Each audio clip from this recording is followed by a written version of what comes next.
guys, and welcome to my channel. This plant update is going to be a really exciting plant update because last week, if you were watching, you saw that I had a potential flower spike blooming, and we're going to see today how far it has come.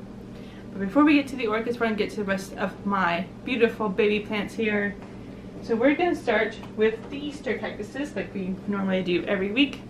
So these are the Easter cactuses right here.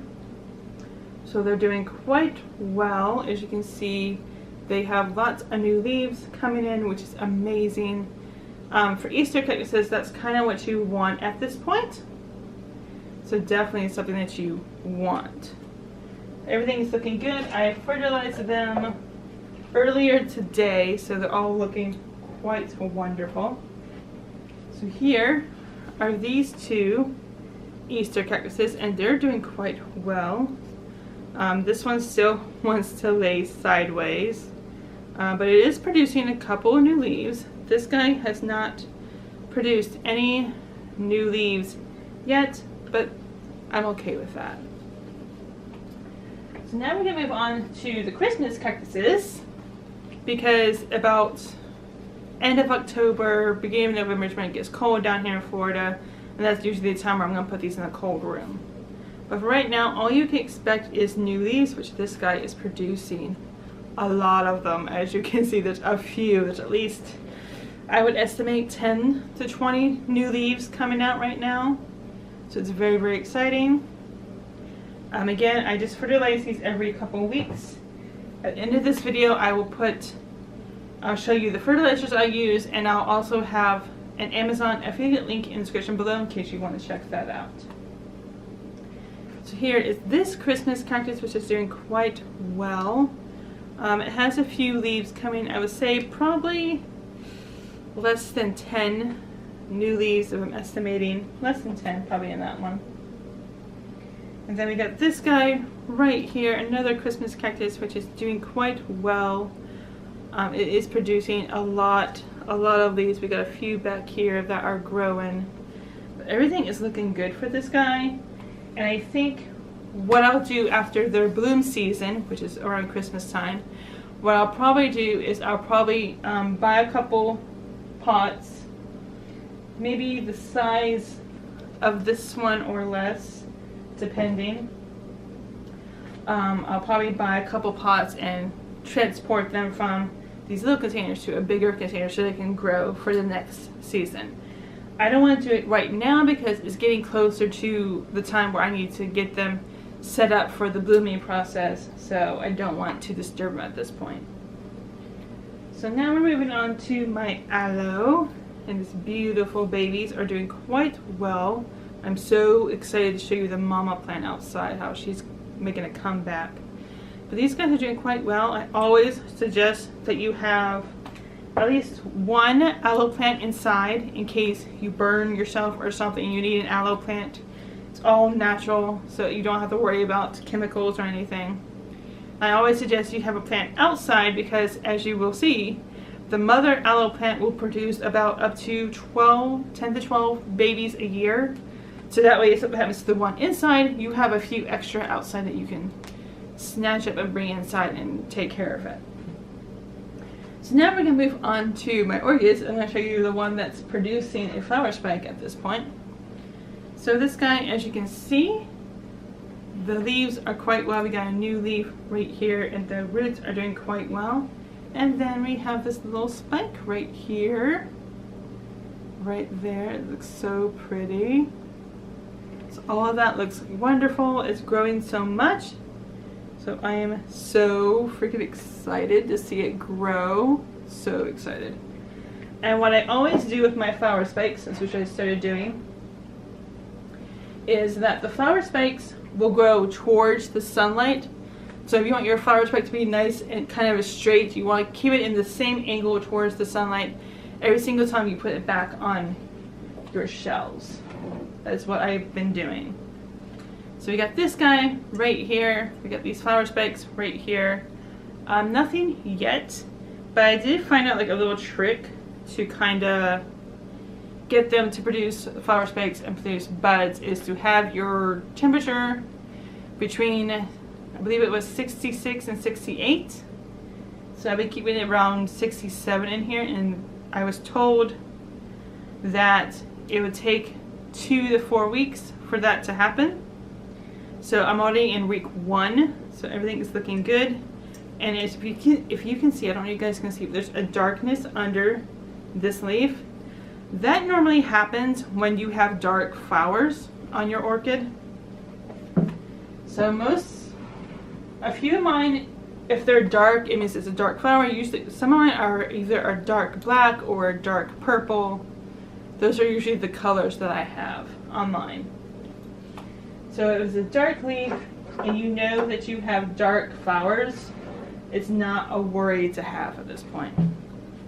So then we got this beautiful baby right here, which is growing this nice leaf. And we got this flower spike right here, which is nothing is heavy on it, which I'm totally okay with. But I don't know if you guys can see, but it's growing new roots. The reason you can tell it's a root, especially this one right here, is coming through the leaf. Flower spikes normally will come in between leaves. They won't come through the leaf.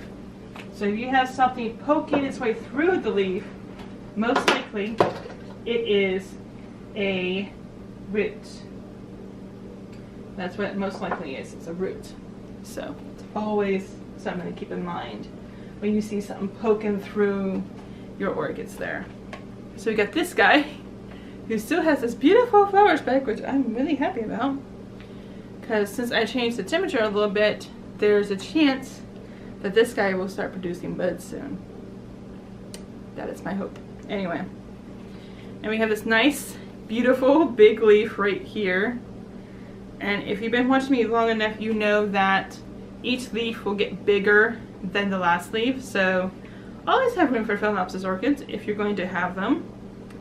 I don't think there's any new roots on this guy, but it's looking really pretty. We got this nice big leaf growing. We got this nice flower spike that's still looking good at this point. So now we're going to move on to my baby orchid here. My little bitty baby orchid. And as you can see, we got this leaf right here, and again it's dark in the back, so it's probably like a dark black or a dark purple flower. And we got all these beautiful roots coming in. So I would have to say within the next week or 2, I will have to change this guy's pot because it's starting to get a little bit crowded. So I definitely might have to change it. So when you don't have orchids that don't have flower spikes, it really doesn't matter which angle you put them in the sun because they don't have a flower spike. So it really doesn't matter at that point. So we got this guy right here who is producing. Those roots are growing quite well. I don't think there's any new ones popping out. There's no little leaves, and this leaf is kind of small. It's been like that for a few weeks, but I'm not worried. As long as it's growing roots, I'm not too worried at this point. And what I do with my orchids, I do with all my plants actually, I will come out here, I'll check them out. I would definitely, especially for my orchids that are in water culture, I will look at individually pots and see how the water looks. If the water looks a little dirty, it's not clear, you can't see through it, it's not clear, I would definitely change all of them. I don't just change one, I'll change all of them just for the safety of all the orchids to make sure they're all doing quite well. So that's what I do when I have to change one water, I change them all just to make sure my orchids are safe and okay. So now what we're going to do is we're going to go outside and we're going to see all the beautiful plants outside. And I'll see you guys in just a second. Okay guys, we are out here to see the beautiful mother aloe. As you can see, she's doing quite well. You can see right there she has new leaves coming in, which is always something good to see. And we can see the rest of her babies growing as well. So let's see, we got 1, 2, 3, 4, 5. She has 5 babies at this point, which is always exciting. So exciting at this point. She's growing quite well. As you can see, this is still the wounded leaf, but just still nice and firm with all the aloe inside. But as you can see, there's lots and lots of leaves coming through. So everything is looking good for her. So here are the poinsettias that are growing. Right now, all we need to do is just make sure they're getting watered, make sure they're fertilized every couple of weeks. And as you can see, this one is not doing as well as this one is. I don't know why. They get the same amount of water, they get the same amount of fertilizer, so don't know why that is. But very, very exciting to see how they're doing. So probably about, I'm thinking probably about mid-November, we will start covering them up for a few hours to induce them to create the red leaves that we always see and the little flowers in the middle that we always see every Christmas. So here is my rose bush, my mini roses.